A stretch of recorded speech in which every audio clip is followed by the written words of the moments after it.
When you think of black diversity, what comes to mind? Do you think of the many different skin tones of black Americans? Do you think of the various regions of Africa that their ancestors may have come from? Or maybe you think about the black population that intermixed with the indigenous communities of America? If you are black, do you consider yourself a black American or an African American? In this video, we'll explore the diversity of black Americans today. But before we dive into the present, let's take a step back and revisit a remarkable civilization that existed long before European settlers arrived on American shores. As mentioned in one of our other videos, the Olmec Civilization was thought to be one of the earliest recordings of Africans in the Americas that populated areas in Mexico. Because of the distinct African features and cultural influences that this society had displayed, many believed they were the first African civilization in the Americas. However, it is essential to note that this theory is not universally accepted. Claims of African origins rely on speculative interpretations of ancient artwork and inscriptions, and the lack of DNA technology at the time made it difficult to ascertain the true ancestry of the Olmecs. Several Olmec-era human burials were discovered during the San Lorenzo Tenochtitlan Archaeological Project's excavations at the locations of San Lorenzo and Loma del Zapote. Under the guidance of the experts Maria de Lourdes Muoz Moreno and Miguel Moreno Galeana from Sinvestav, the bone consistency in two of them allowed the successful study of their mitochondrial DNA as part of an investigation that proposes the comparative analysis of the genetic information of the Olmecs with that obtained from subjects from other Mesoamerican societies. While these findings yielded significant insights into the Olmec civilization, the DNA analysis confirmed their Native American origins. It is worth mentioning that many indigenous Mexican tribes also share similar physical features seen in Olmec statues, and if you have watched our other video series, you already know where the theory of the origins of the indigenous peoples of the Americas came from. But even though this is the most accepted theory of the Olmecs, that they were Native Americans, there are still many people who believe otherwise. But according to a geographical genealogy study published in Time magazine, the black African people were the first on the scene. So for what it's worth, the black African people were the first on Earth, and through migration our characteristics started to change and rearrange to adapt to whatever climate we migrated to. And that's how I became me and you became you. Well, we will leave that to you to leave your thoughts in the comments below, as this is a highly contentious topic. As DNA technology improves, though, the narrative may definitively change in the future without room for argument. If we're going to go back, let's go all the way back. And if Adam was black and Eve was black, then that kind of makes it a natural fact that everybody in America is an African American.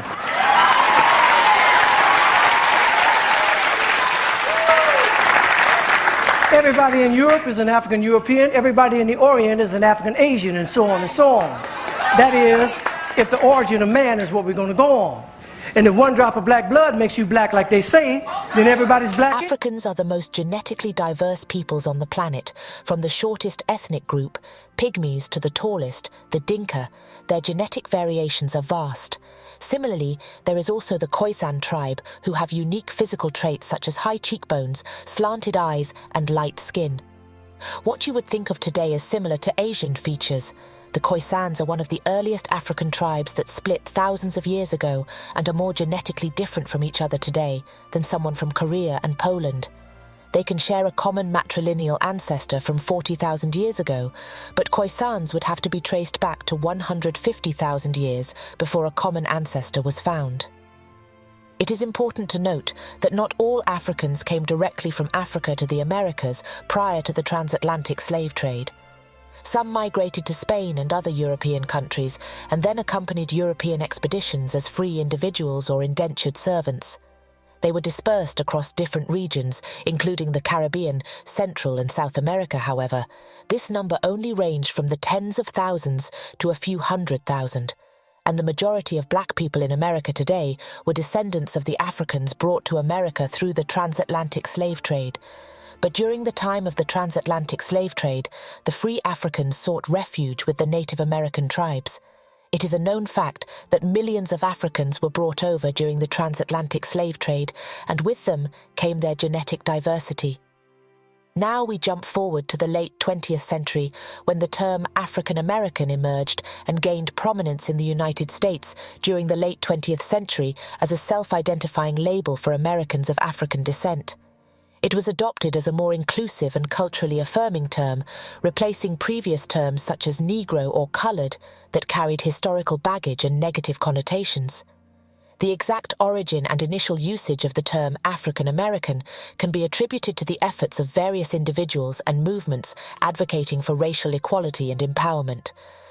One significant milestone in popularizing the term was the rise of the civil rights movement in the 1950s and 1960s, which sought to challenge racial discrimination and promote African American rights. Jesse Jackson, a prominent civil rights leader, played a role in popularizing the term African American during the 1980s. He argued that the term embraced African heritage and recognized the cultural contributions of Black Americans. The term African American acknowledges the significant contributions that Black Americans have made to American society, including in the fields of art, music, literature, science, sports, and more. It emphasizes the cultural, intellectual, and artistic contributions that have enriched American culture and society. But some argue that the term African American is outdated and that Black Americans have proven that they have had a significant impact on America's culture today. The most recent significant impact was political representation when the first Black president was elected in 2008. So, if African Americans have fought to be recognized as part of America's society, then shouldn't they just be called American? It is important to consider that while many white Americans still identify with their ethnic heritage, Black Americans have fought for recognition and affirmation of their racial identity, and so some use the term Black American. Rather than focus on geographic heritage, they want to focus on racial identity. Although this term was introduced and grew alongside African American, Black American seems to be part of a broader social and cultural movement aimed at asserting racial pride. Both terms, African American and Black American, are used interchangeably, with the difference lying in the individual's intentions and preferences. The ongoing discussions surrounding these terms reflect a broader social and cultural movement aimed at asserting racial pride and challenging historical inequalities. Although to some, race is widely recognized as a social construct, scientific studies have consistently shown that there is more genetic variation within racial groups than between them. Human genetic variation is a continuum, and the boundaries between racial categories are arbitrary and culturally defined.